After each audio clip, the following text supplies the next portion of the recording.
El día que Sofía cumplió 18 años, organizamos una pequeña fiesta en casa. Nada grande. Solo nosotras dos, un pastel que hice con mis propias manos, y las velas que ella apagó con una sonrisa que no llegaba a sus ojos. Yo pensé que era nerviosismo. Pensé que era la emoción de convertirse en adulta. Pero no era eso. Era otra cosa. Algo que ella había estado cargando durante años. Algo que yo nunca imaginé. Después de comer el pastel, después de reírnos y tomar fotografías, ella me dijo que tenía un regalo para mí. Y yo me reí. Le dije que se suponía que yo era quien le daba regalos a ella, no al revés. Pero ella insistió. Sacó un sobre amarillo de su mochila. Viejo, arrugado, como si lo hubiera guardado durante mucho tiempo, y me lo dio con manos temblorosas. Cuando lo abrí, cuando vi lo que había adentro, el mundo se detuvo. Era una fotografía vieja, de dos mujeres y un bebé. Y cuando miré más de cerca, cuando vi los rostros, entendí todo. Entendí por qué mi esposo nunca quiso hablar del pasado de Sofía. Entendí por qué siempre evadía mis preguntas. Entendí por qué me pidió que la criara sin hacer preguntas. Porque esa fotografía no era solo una fotografía. Era una verdad. Una verdad que cambió todo lo que yo creía saber sobre mi vida. Sobre mi matrimonio. Sobre la niña que crié como si fuera mi propia sangre. Yo conocí a Roberto cuando tenía 28 años. Él tenía 35. Era viudo. O eso me dijo. Me contó que su esposa había muerto en el parto, que quedó con una bebé de apenas 3 meses, que no sabía cómo cuidarla solo, que necesitaba ayuda. Y yo, que siempre soñé con ser madre pero nunca encontré al hombre correcto, vi una oportunidad, vi una familia, vi un propósito. Así que acepté. Me casé con él 6 meses después de conocernos, y me convertí en madre de Sofía, una bebé hermosa de ojos grandes y sonrisa fácil. Una bebé que no sabía que yo no era su madre biológica, porque Roberto me pidió que nunca se lo dijera. Me dijo que era mejor así, que ella era muy pequeña para entender, que con el tiempo sería natural. Y yo acepté, porque la amaba. Desde el primer momento que la sostuve en mis brazos, la amé como si hubiera salido de mi propio vientre. Los años pasaron. Sofía creció, se convirtió en una niña inteligente. Curiosa, cariñosa, me llamaba mamá, me abrazaba cuando tenía pesadillas, me buscaba cuando necesitaba consuelo, y yo era feliz, feliz de ser su madre, feliz de tener esa familia que siempre quise. Roberto era un buen esposo, trabajador, responsable, callado, demasiado callado a veces. Había cosas de las que nunca hablaba, su pasado, su primera esposa, la familia de ella. Cuando yo preguntaba, él cambiaba de tema. Decía que era doloroso recordar, que prefería enfocarse en el presente, en nosotras, y yo respetaba eso, porque pensaba que todos tenemos derecho a guardar nuestro dolor, a procesar nuestras pérdidas en privado. Nunca imaginé que ese silencio escondía algo más, algo que me haría cuestionar todo. Sofía comenzó a hacer preguntas cuando tenía 10 años. Preguntas sobre su madre biológica, cómo era, cómo murió, dónde estaba enterrada. Y yo le decía lo que Roberto me había dicho, que murió en el parto, que fue muy triste, que ella se parecía mucho a ella. Mentiras. Mentiras que yo creía que eran verdades. Y Sofía parecía aceptarlo. Pero a medida que crecía, las preguntas se volvían más insistentes, más específicas. Quería ver fotografías, quería saber nombres, quería saber detalles, y Roberto se ponía tenso, se enojaba, decía que era suficiente, que no tenía sentido remover el pasado, y yo lo defendía. Le decía a Sofía que respetara el dolor de su padre, que no insistiera, pero ahora entiendo que ella no insistía por curiosidad, insistía porque sabía. De alguna forma, ella sabía que algo no cuadraba y estuvo buscando la verdad durante años, hasta que finalmente la encontró, y esa verdad estaba en esa fotografía, La fotografía que me dio el día de su cumpleaños número 18. La fotografía de 2 mujeres y un bebé. Una de las mujeres era joven, hermosa, sonriente, sosteniendo al bebé con ternura, y la otra mujer estaba a su lado, mayor, con el mismo rostro, la misma sonrisa. Su madre. Tenía que ser su madre. Y el bebé era Sofía. Y en la parte de atrás de la fotografía, escrito con tinta azul, había un nombre que yo nunca había escuchado. Y una fecha. Una fecha que no coincidía con lo que Roberto me había dicho, porque esa fecha era 2 años después de la supuesta muerte de su esposa. Lo que significaba una sola cosa: su esposa no había muerto. Roberto mintió. Y si mintió sobre eso, ¿sobre qué más mintió? ¿Y por qué Sofía tenía esa fotografía? ¿Y por qué me la estaba mostrando ahora? ¿Y qué significaba todo esto? Levanté la vista. Sofía me miraba con lágrimas en los ojos y con voz quebrada dijo: «Necesito que sepas la verdad, mamá, porque tú eres la única que me importa, la única que siempre estuvo ahí, y mereces saber quién es realmente el hombre con el que te casaste y lo que le hizo a mi verdadera madre». Y en ese momento supe que lo que venía iba a romperme, iba a cambiar todo, iba a destruir la vida que construí durante 18 años. Pero también supe que tenía que escuchar, porque después de criar a esta niña, después de amarla con todo mi corazón, le debía al menos eso. Le debía escuchar su verdad, aunque esa verdad me matara por dentro. Si alguna vez descubriste que la vida que construiste estaba fundada en mentiras, y aún así encontraste fuerza para continuar, esta historia es tuya. Yo no tuve hijos propios, no porque no quisiera, sino porque la vida no me dio esa oportunidad. Pasé mis 20 años cuidando a mi madre enferma, viéndola deteriorarse lentamente hasta que finalmente se fue. Y cuando tuve 30 años y estaba lista para buscar mi propia familia, los hombres me veían como demasiado mayor, demasiado seria, demasiado dedicada al trabajo. Había renunciado a la idea del matrimonio, a la idea de la maternidad. Me había resignado a una vida sola, una vida tranquila pero vacía. Y entonces conocí a Roberto. Él entró a la farmacia donde yo trabajaba, con una bebé llorando en brazos, con ojeras profundas, con la desesperación pintada en el rostro. Necesitaba fórmula para bebé, pañales, medicamento para la fiebre, y no sabía qué comprar. Estaba perdido, completamente perdido. Y yo lo ayudé, no solo ese día, sino los días siguientes, porque él volvía, siempre con nuevas preguntas, nuevas dudas. Y yo respondía, le enseñaba, lo guiaba, y así comenzamos a hablar, más allá de pañales y fórmulas. Me contó su historia, o la versión que él quería que yo creyera. Me dijo que se llamaba Roberto Maldonado, que había estado casado con una mujer llamada Ana, que ella murió dando a luz a Sofía, que el parto fue complicado, que hubo hemorragia, que los médicos no pudieron salvarla, que él quedó solo con una bebé y sin idea de cómo ser padre. Y mientras me contaba esto, sus ojos se llenaban de lágrimas. Lágrimas que yo pensé que eran de dolor genuino, de pérdida real. Y mi corazón se rompió por él. Por ese hombre que perdió a su esposa. Por esa bebé que nunca conocería a su madre. Y quise ayudar. Quise ser esa ayuda. Comencé a visitarlos, a llevarles comida, a cuidar a Sofía mientras Roberto trabajaba. Y me enamoré. Me enamoré de esa bebé de mejillas gorditas y risa fácil.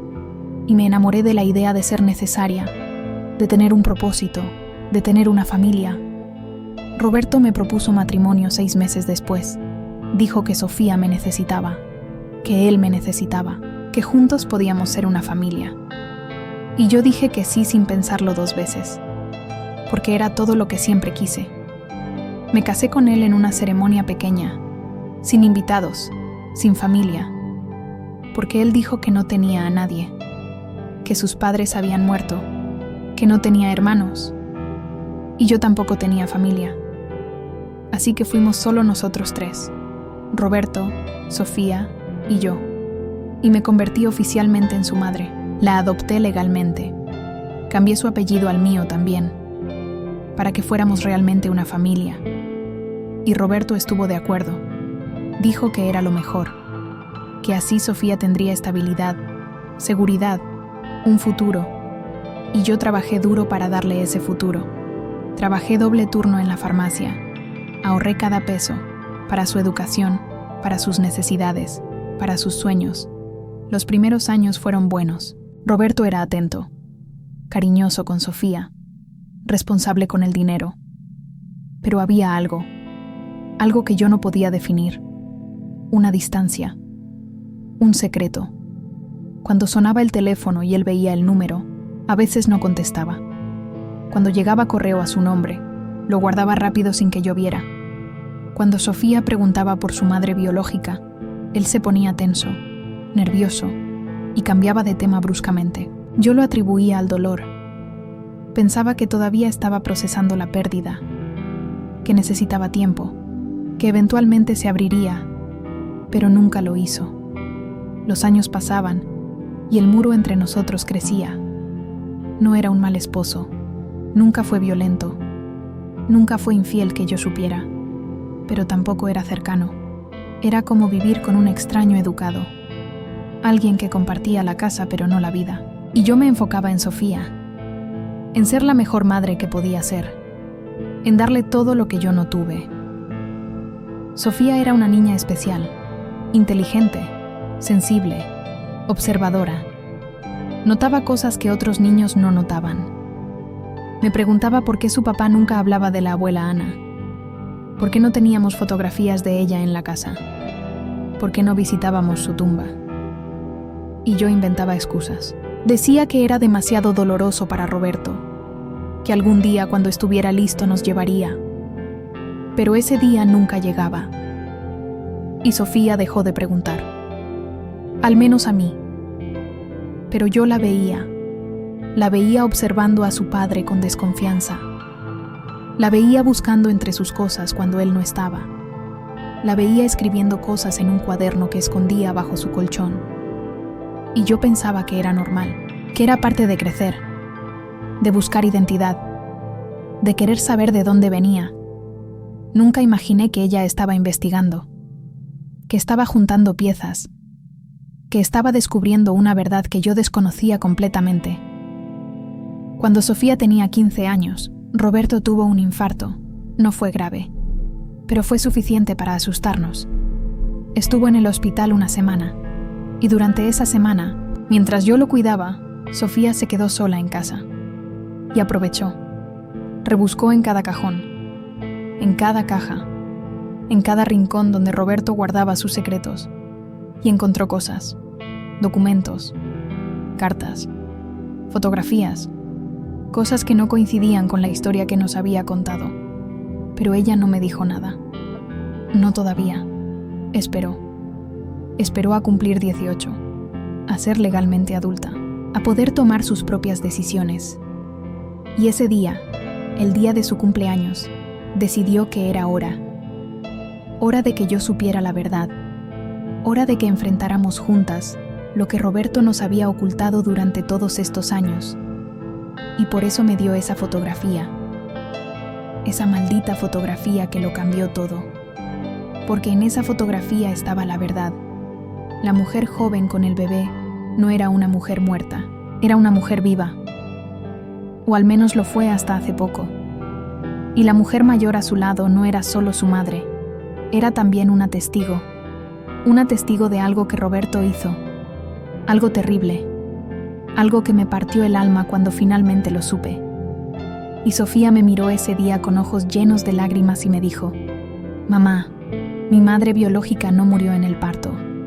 Ella vivió durante 3 años más, y él la encerró, la mantuvo prisionera, y cuando finalmente logró escapar, cuando finalmente pidió ayuda, él hizo algo que no puedo perdonar, y por eso vine contigo, porque necesito que sepas con quién has estado viviendo todos estos años, y porque necesito tu ayuda para hacer lo correcto». para hacer justicia, para que mi verdadera madre finalmente descanse en paz. Y en ese momento mi mundo se derrumbó, porque entendí que los últimos 18 años de mi vida habían sido una mentira, que el hombre con el que me casé no era quien decía ser, que la historia que me contó era una fabricación y que la niña que crié con tanto amor era víctima de algo mucho más oscuro de lo que yo podía imaginar.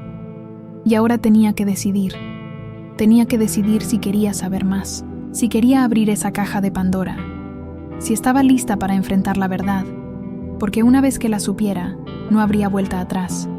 No podría fingir ignorancia, no podría seguir viviendo como si nada. Tendría que actuar, y eso me aterraba. Pero miré a Sofía, miré a mi hija, la niña que crié, la joven valiente que estaba frente a mí, y supe que no tenía opción. Tenía que escuchar, tenía que saber.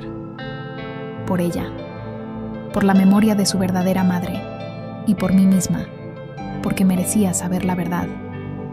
Sofía sacó más papeles del sobre, documentos viejos, recortes de periódico amarillentos, cartas escritas a mano, y los puso todos sobre la mesa frente a mí, con manos temblorosas pero decididas, y comenzó a hablar. Me contó que durante años sintió que algo no estaba bien, que había inconsistencias en la historia de Roberto, que las fechas no cuadraban, que los detalles cambiaban cada vez que él hablaba del pasado. Así que cuando tuvo edad suficiente para usar internet, comenzó a buscar. Buscó el nombre de su madre, Ana Vargas, y no encontró ningún certificado de defunción, ningún registro de muerte en el hospital que Roberto mencionaba. Nada, como si Ana Vargas nunca hubiera muerto, porque no murió. Al menos, no cuando Roberto dijo que murió. Sofía encontró algo más. Encontró un reporte policial, archivado, olvidado, de hace 15 años. Una denuncia hecha por una mujer llamada Teresa Vargas, la madre de Ana. Mi abuela, dijo Sofía con voz quebrada. Teresa denunció la desaparición de su hija.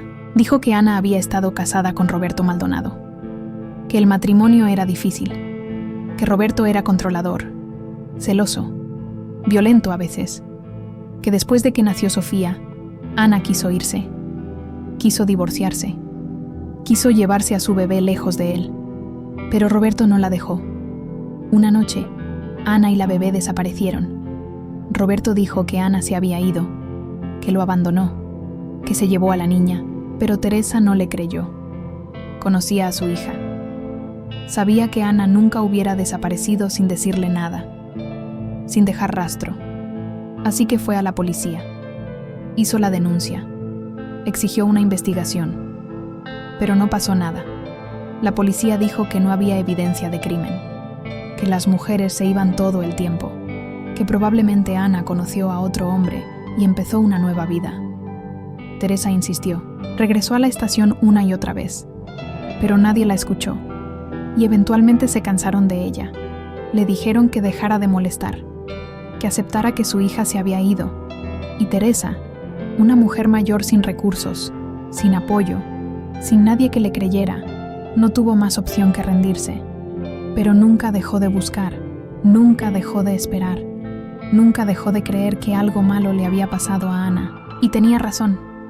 Porque 3 años después del reporte policial, encontraron un cuerpo, el cuerpo de una mujer, enterrado en un terreno abandonado a las afueras de la ciudad, descompuesto, casi irreconocible, pero con suficientes características para hacer una identificación. Era Ana Vargas. Tenía 25 años cuando murió, y la causa de muerte fue traumatismo craneal. Alguien la golpeó, y la enterró, y la dejó ahí para que se pudriera. Sofía me mostró el artículo del periódico, pequeño, escondido en una esquina de la página, como si la muerte de una mujer joven no importara lo suficiente para ser noticia principal.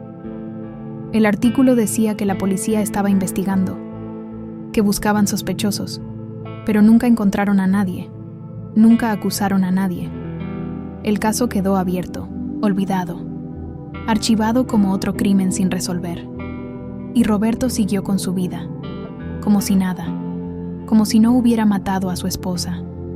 como si no hubiera dejado huérfana a su hija, como si tuviera derecho a ser feliz, a rehacer su vida, a casarse de nuevo, conmigo.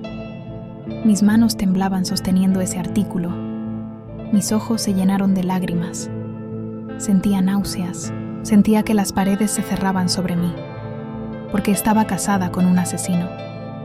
Había compartido mi cama con un asesino. Había confiado en un asesino. Había amado a un asesino.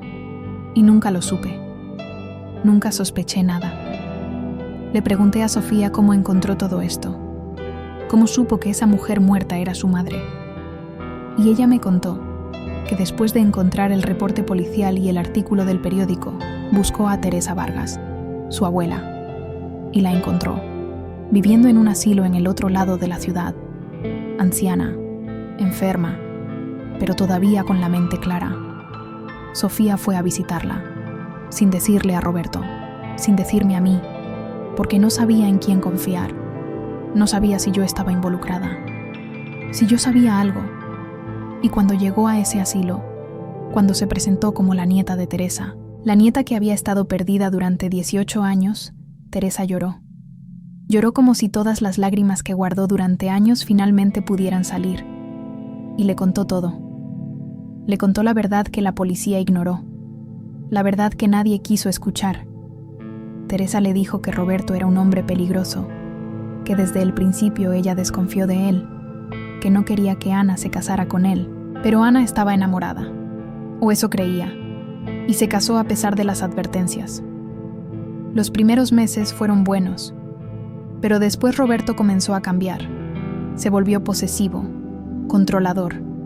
No dejaba que Ana saliera sola, no dejaba que viera a su familia. Le revisaba el teléfono, le preguntaba dónde estaba cada minuto del día, y cuando Ana quedó embarazada, todo empeoró. Roberto se obsesionó con el bebé. Decía que era suyo, que nadie se lo iba a quitar. Y cuando Sofía nació, Ana se dio cuenta de algo. Se dio cuenta de que tenía que irse, que ese hombre no era seguro, que ese hombre podría lastimar a su hija. Así que planeó su escape, guardó dinero, contactó a su madre, y una noche, cuando Roberto estaba trabajando, empacó una maleta, tomó a Sofía y se fue. Pero Roberto la encontró en casa de Teresa. Llegó en medio de la noche, golpeó la puerta con furia, exigió que Ana saliera, gritó que ella no podía llevarse a su hija, que antes muerta que sin él. Y Ana, tratando de calmar la situación, salió a hablar con él. Le pidió a Teresa que cuidara al bebé, que no saliera sin importar qué, y cerró la puerta detrás de ella. Teresa escuchó gritos, escuchó a Ana suplicando, escuchó forcejeo, y después silencio. Cuando Teresa finalmente salió, ya era tarde. Roberto se había ido, y Ana también, y la bebé lloraba en la cuna. Teresa llamó a la policía. Les contó lo que pasó, pero cuando llegaron a la casa de Roberto, él estaba ahí, tranquilo, solo. Dijo que Ana había ido a dejarlo, que se llevó a la bebé, que él no sabía dónde estaba. Y como no había cuerpo, como no había evidencia, la policía no pudo hacer nada. Le devolvieron la bebé a Roberto, porque él era el padre legal, y Teresa no pudo hacer nada para impedirlo. Sofía me contó que Teresa vivió 18 años con esa culpa, con el dolor de haber perdido a su hija, de haber perdido a su nieta, de no haber podido proteger a ninguna de las dos. Y cuando Sofía apareció, cuando la vio viva, cuando supo que ella estaba bien, algo dentro de Teresa se rompió y se sanó al mismo tiempo, porque su nieta había sobrevivido, había crecido, estaba ahí. Y aunque era demasiado tarde para Ana, tal vez no era demasiado tarde para la justicia. Teresa le dio a Sofía todo lo que había guardado durante años: los reportes, los artículos, las cartas que Ana le escribió antes de desaparecer, las fotografías, todo. Y le pidió algo.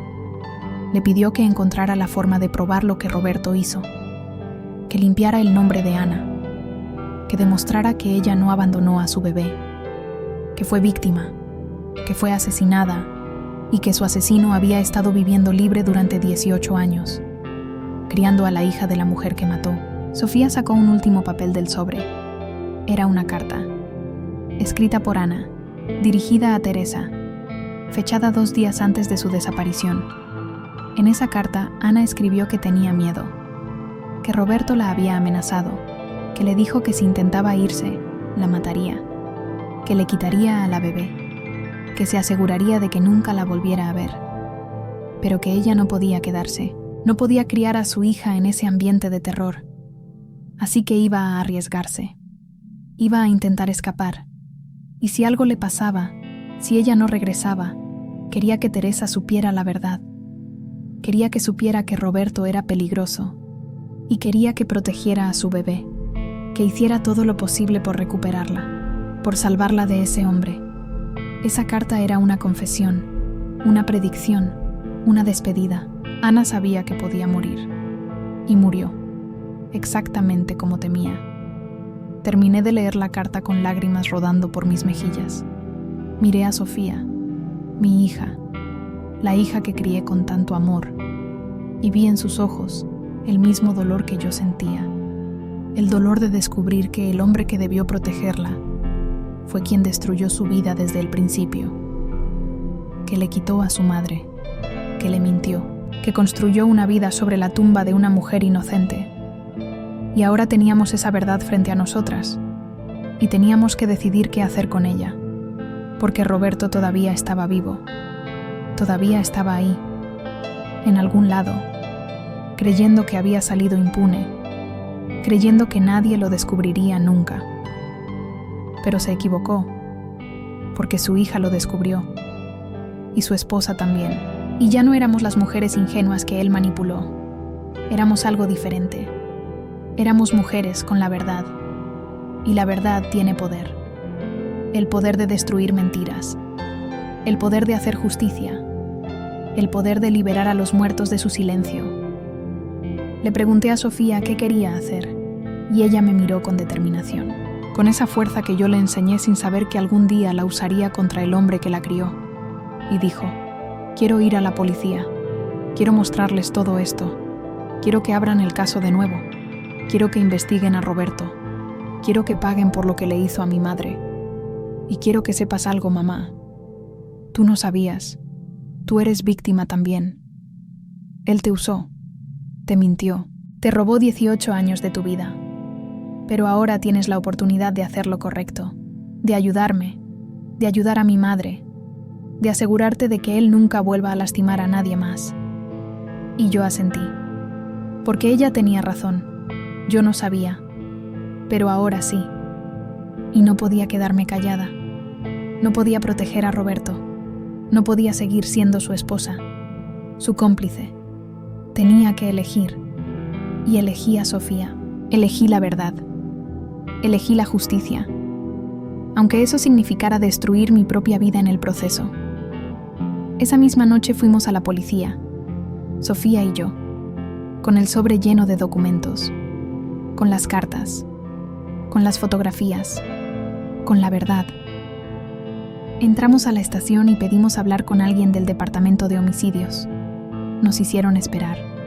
Nos miraban con curiosidad, con escepticismo, como si fuéramos 2 mujeres histéricas con una historia inventada. Pero cuando finalmente nos atendió un detective, cuando pusimos todo sobre su escritorio, cuando Sofía comenzó a hablar, su expresión cambió. Se puso serio, tomó notas, hizo preguntas y llamó a otros detectives, porque lo que teníamos frente a nosotras no era solo una sospecha, era evidencia. Evidencia de un crimen que había quedado sin resolver durante 15 años. Un crimen que tal vez, solo tal vez, finalmente tendría justicia. El detective principal se llamaba Vargas. Ironía del destino. El mismo apellido de Ana. Nos dijo que recordaba el caso, que él era joven cuando encontraron el cuerpo, que fue uno de los primeros casos en los que trabajó y que le molestó siempre no haberlo resuelto, que sabía que alguien había matado a esa mujer. Pero no tenían pruebas, no tenían testigos, no tenían nada concreto para acusar a nadie. Roberto fue interrogado en su momento, pero tenía coartada. Dijo que estaba trabajando la noche de la desaparición, y compañeros de trabajo lo confirmaron, o eso dijeron. Pero ahora, con esta nueva información, con la carta de Ana, con el testimonio de Teresa que nunca fue tomado en serio, tal vez podían reabrir el caso. Tal vez podían investigar de nuevo. Tal vez podían encontrar lo que no encontraron hace 15 años. Nos pidieron que diéramos declaraciones formales, que contáramos todo desde el principio. Así que lo hice. Les conté cómo conocí a Roberto, cómo me contó que era viudo, cómo me enamoré de la idea de ser madre de Sofía, cómo me casé sin sospechar nada, y cómo viví 18 años con un hombre que ahora descubría era un asesino. Sofía contó su parte. Contó cómo siempre sintió que algo no estaba bien, cómo investigó por años, cómo encontró a su abuela Teresa, cómo reunió toda esta evidencia y cómo decidió que ya era hora de que la verdad saliera a la luz. Los detectives nos escucharon durante horas. Tomaron copias de todos los documentos. Nos dijeron que iban a investigar, que iban a buscar a Roberto, que iban a interrogarlo y que nos mantendrían informadas. Salimos de la estación de policía cuando ya amanecía, exhaustas, asustadas, pero también aliviadas, porque finalmente habíamos hecho algo, habíamos dado el primer paso y ya no había vuelta atrás. Le pregunté a Sofía dónde estaba Roberto y ella me dijo que no sabía, que hacía 2 días que no lo veía, que desde su cumpleaños él había estado extraño, distante, como si supiera que algo estaba por pasar. Y eso me preocupó, porque si Roberto sospechaba algo, si pensaba que lo habían descubierto, era capaz de cualquier cosa. Era capaz de huir. O peor, era capaz de hacernos daño, de silenciarnos como silenció a Ana. No podíamos volver a casa. No era seguro. Así que fuimos a un hotel. Un lugar pequeño donde pagamos en efectivo, donde nadie nos conocía, y esperamos. 2 días después recibí una llamada del detective Vargas. Me dijo que habían localizado a Roberto, que fue a su trabajo, que cuando lo vieron llegar, lo detuvieron para interrogarlo, que al principio él negó todo. Dijo que no sabía de qué hablaban, que su esposa Ana había muerto en el parto como él siempre dijo.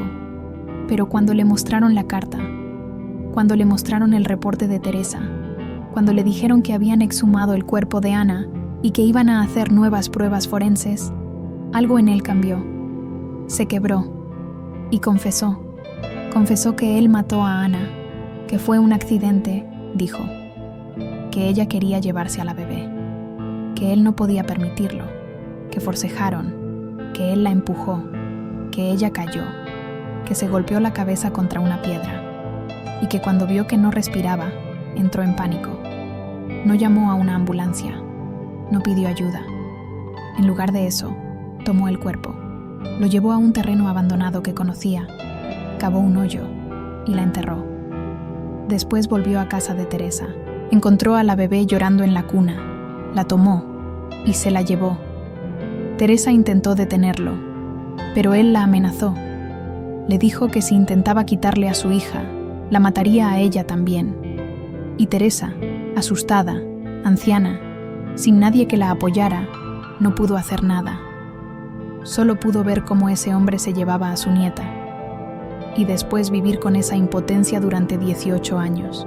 Roberto pasó meses después del asesinato planeando su nueva vida. Se mudó a otra ciudad, cambió de trabajo, esperó un tiempo prudente, y entonces comenzó a construir su mentira. La mentira del esposo viudo, la mentira del padre soltero, la mentira que me contó a mí. Y yo, ingenua, desesperada por tener una familia, me la creí completa. Me casé con él sin hacer preguntas, sin investigar su pasado, confiando ciegamente en sus palabras. Y él usó esa confianza. Me usó a mí para darle legitimidad a su vida, para crear una fachada de normalidad, para que nadie sospechara que era un asesino. El detective Vargas me dijo que Roberto fue arrestado, que sería acusado de homicidio, que con su confesión y la evidencia que nosotras proporcionamos, sería condenado, que pasaría el resto de su vida en prisión. Y yo no sentí alivio. no sentí satisfacción. Solo sentí vacío, porque mi vida, tal como la conocía, había terminado. El hombre con quien me casé no existía. La familia que construí era una mentira. Los 18 años que pasé criando a Sofía estaban manchados por la sangre de su verdadera madre, y no sabía cómo procesar eso, no sabía cómo seguir adelante. No sabía quién era yo sin esa mentira, pero tenía que descubrirlo, porque Sofía me necesitaba, porque Teresa merecía saber que su hija finalmente tendría justicia, y porque yo merecía una vida real, una vida construida sobre verdades, no sobre mentiras. Sofía y yo fuimos a visitar a Teresa al asilo. Le contamos todo. Le dijimos que Roberto había confesado, que sería juzgado, que Ana finalmente descansaría en paz. Y Teresa lloró. Lloró como no había llorado en años.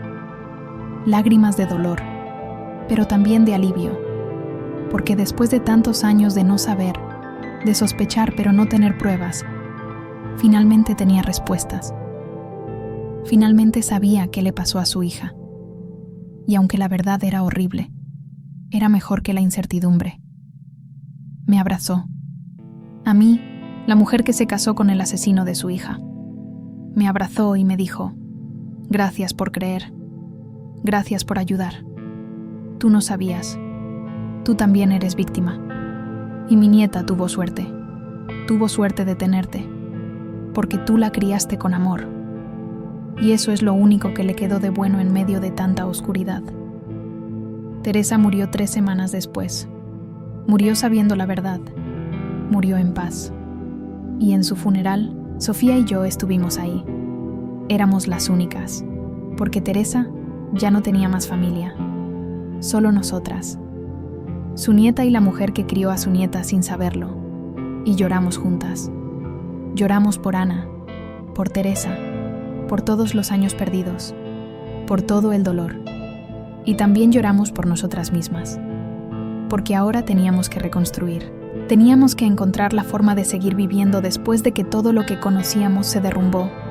Y no iba a ser fácil, pero estábamos juntas, y eso era lo único que importaba, porque habíamos descubierto algo en medio de toda esta tragedia. Habíamos descubierto que el amor real, el amor verdadero entre madre e hija, no necesita sangre compartida.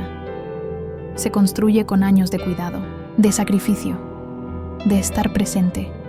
Y ese amor era real. Era lo único real en medio de todas las mentiras. El juicio de Roberto duró 3 meses. Sofía y yo testificamos. Contamos nuestra parte de la historia. Los abogados de Roberto trataron de argumentar que fue un accidente, que él entró en pánico, que no tuvo intención de matar, pero el jurado no le creyó, porque no solo mató a Ana, también la enterró, también mintió durante 15 años, también construyó una vida mientras ella se pudría en un terreno abandonado. Y eso no era un accidente, eso era premeditación, eso era frialdad, eso era maldad pura. Roberto fue condenado a 30 años de prisión, sin posibilidad de libertad condicional, y cuando escuchamos el veredicto, Sofía tomó mi mano y la apretó fuerte, y yo supe que estábamos bien, que íbamos a estar bien, porque teníamos justicia, teníamos verdad, y teníamos una a la otra. Después del juicio, fuimos al cementerio, al lugar donde estaba enterrada Ana. La tumba era simple, sin nombre durante años, pero ahora tenía una lápida nueva, con su nombre completo, Ana María Vargas, y las fechas de su nacimiento y muerte. Y debajo decía: Madre amada, nunca olvidada. Ahora descansa en paz. Sofía puso flores, se arrodilló frente a la tumba y habló. Le habló a su madre. Le dijo que lo sentía, que sentía no haberla conocido, que sentía haber tardado tanto en encontrar la verdad, pero que finalmente lo hizo, que finalmente Roberto pagaría por lo que hizo, y que ella, Sofía, iba a vivir por las dos, iba a ser feliz, iba a hacer algo bueno con su vida, para honrar la memoria de la madre que nunca conoció, y yo me paré junto a ella. Y también hablé. Le pedí perdón a Ana. Le pedí perdón por no haber sabido, por haber estado ciega durante tantos años, por haber amado al hombre que la mató. Y le prometí algo. Le prometí que cuidaría a su hija, que la protegería, que la amaría con todo mi corazón, como siempre lo hice. Porque aunque Ana fue su madre biológica, yo era su madre también. Y nada, ni siquiera la verdad más oscura, cambiaría eso. Han pasado 2 años desde el juicio. 2 años desde que descubrí la verdad sobre el hombre con quien me casé. 2 años desde que mi vida se derrumbó y tuve que reconstruirla desde cero. Y no ha sido fácil. Hubo noches en las que no podía dormir. Noches en las que me preguntaba cómo pude haber sido tan ciega. Cómo no vi las señales. Cómo compartí mi cama con un asesino durante 18 años sin sospechar nada. La culpa me comía por dentro. Me preguntaba si de alguna forma yo era cómplice. Si mi ignorancia era una excusa suficiente. Si merecía seguir adelante cuando Ana nunca tuvo esa oportunidad. Pero Sofía me recordaba algo cada vez que caía en ese espiral. Me recordaba que yo también era víctima. Que Roberto me mintió igual que a todos. Que me usó. Que me robó años de mi vida. Y que lo mejor que podía hacer por Ana era vivir. Vivir plenamente, vivir con verdad y enseñarle a su hija a hacer lo mismo. Sofía está en la universidad ahora. Estudia psicología. Quiere ayudar a víctimas de violencia doméstica. Quiere ser la voz de las mujeres que no pueden hablar. Como su madre no pudo. Dice que es su forma de honrarla, de convertir todo ese dolor en algo útil, en algo que salve vidas. Y yo estoy orgullosa de ella. Tan orgullosa que a veces me duele el pecho. Porque esa niña que llegó a mis brazos cuando tenía 3 meses, esa niña que crié con tanto amor, se convirtió en una mujer extraordinaria. Una mujer valiente. Una mujer que buscó la verdad aunque le doliera. Una mujer que eligió la justicia sobre el silencio. Y aunque la sangre que corre por sus venas no es la mía, ella es mi hija. En todos los sentidos que importan.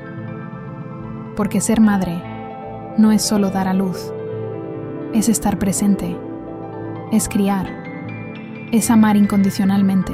Y eso es lo que hice durante 18 años. Y lo seguiré haciendo hasta mi último aliento. Vendí la casa donde vivimos con Roberto. No podía seguir ahí.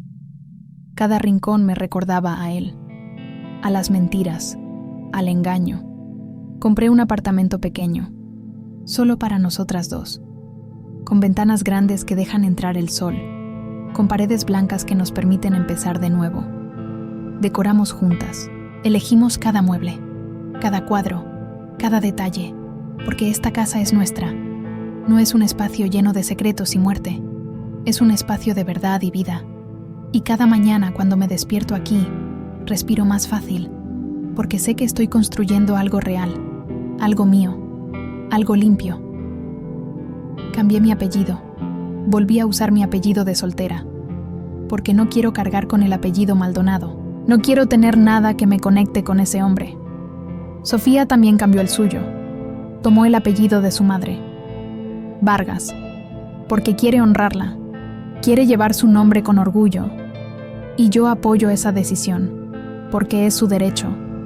Su forma de reconectarse con la mujer que le dio la vida. Roberto intentó contactarme desde la prisión, envió cartas, pidió visitas, quería explicarse, quería disculparse, quería que lo perdonara. Pero yo nunca respondí, nunca fui a verlo, porque no le debo nada, ni mi tiempo, ni mi perdón, ni mi presencia. Él tomó suficiente de mí, no le daré un segundo más. Sofía tampoco lo ha visitado. Dice que el hombre que está en esa prisión no es su padre, que su padre hubiera sido alguien que protegiera a su madre, no alguien que la asesinara, y tiene razón. Roberto nunca fue un padre, fue un mentiroso, un manipulador, un asesino, y lo único que merece es pudrirse en esa celda, solo, olvidado, como dejó a Ana pudrirse en ese terreno abandonado. Es justicia poética, aunque ninguna justicia devolverá a Ana. Ninguna sentencia reparará el daño. Pero al menos él no está libre. Al menos no puede lastimar a nadie más. Y eso tiene que ser suficiente. Comencé terapia, porque descubrí que no podía procesar todo esto sola.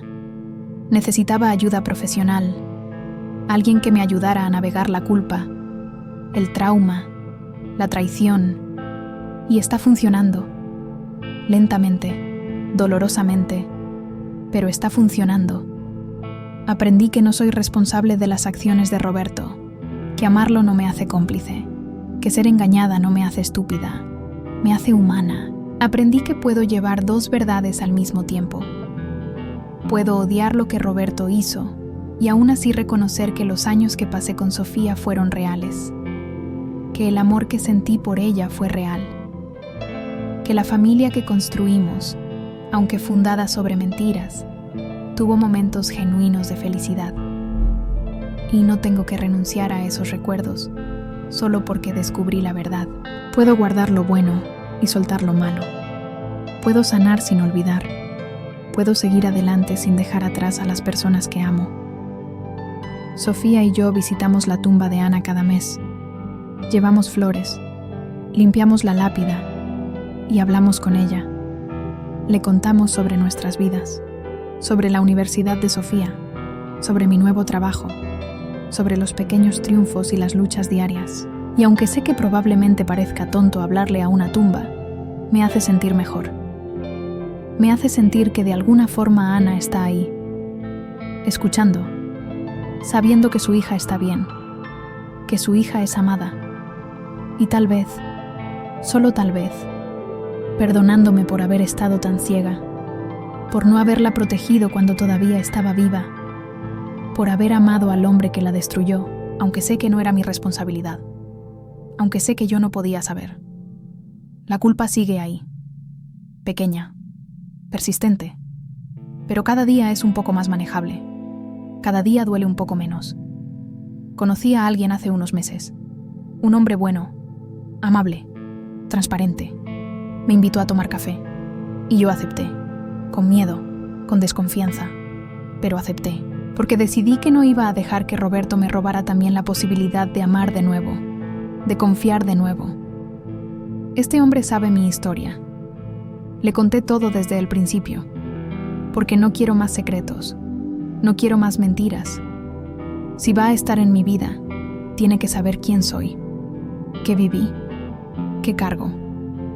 Y él escuchó, sin juzgar, sin asustarse, y dijo que mi pasado no define quién soy, que lo que importa es quién elijo ser ahora. Y yo elijo ser valiente, elijo ser honesta, elijo ser libre. No sé si esta relación funcionará. No sé si estoy lista para volver a confiar completamente en alguien, pero estoy intentando, y eso es suficiente por ahora. Sofía me preguntó hace poco si me arrepentía de haberme casado con Roberto, de haber criado a una hija que no era biológicamente mía, de haber vivido 18 años en una mentira. Y le dije la verdad. Le dije que no me arrepentía, porque si no me hubiera casado con Roberto, nunca la hubiera conocido a ella, nunca hubiera sido madre, nunca hubiera experimentado ese amor incondicional que solo una madre puede sentir. Y sí, descubrir la verdad fue devastador. Sí, vivir con ese conocimiento es doloroso, pero ella valió la pena, cada lágrima, cada noche sin dormir, cada momento de dolor. Todo valió la pena porque me dio a ella. Y ella es lo mejor que me pasó en la vida, lo único real, lo único puro, lo único que no fue contaminado por las mentiras de Roberto, porque nuestro amor es real, siempre lo fue, y siempre lo será.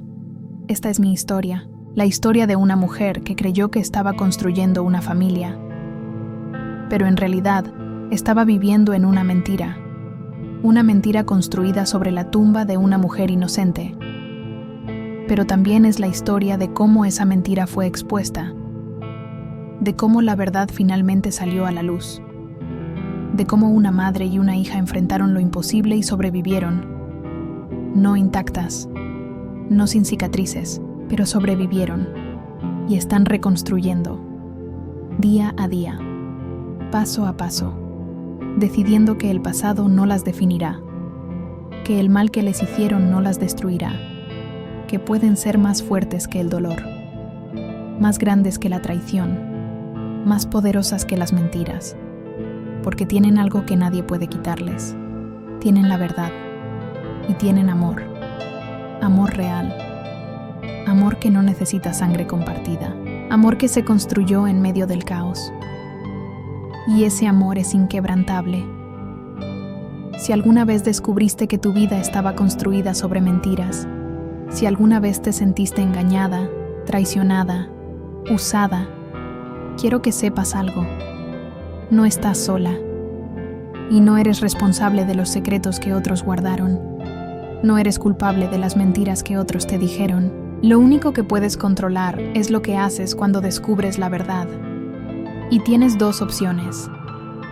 Puedes dejar que te destruya. Puedes quedarte atrapada en la rabia y la culpa.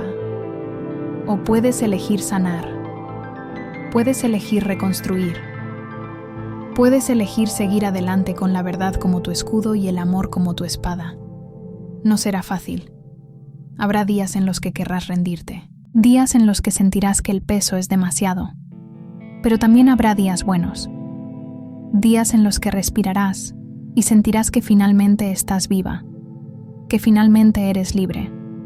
Y esos días valen la pena. Valen cada lágrima, cada lucha, cada paso que das hacia la luz. Ella crió a una niña que no era suya y descubrió que el amor nunca fue mentira, solo todo lo demás. Cuéntame en los comentarios. ¿Alguna vez descubriste una verdad que cambió todo lo que creías saber sobre tu vida? ¿Cómo encontraste la fuerza para seguir adelante? Quiero saber tu historia. Quiero que sepas que no estás sola. Y dime desde dónde nos estás viendo. Cada comentario es un recordatorio de que somos más fuertes juntas. Suscríbete para más historias de mujeres que encontraron luz en medio de la oscuridad más profunda. Porque el fuego que nos forja en el dolor es el mismo que nos hace invencibles.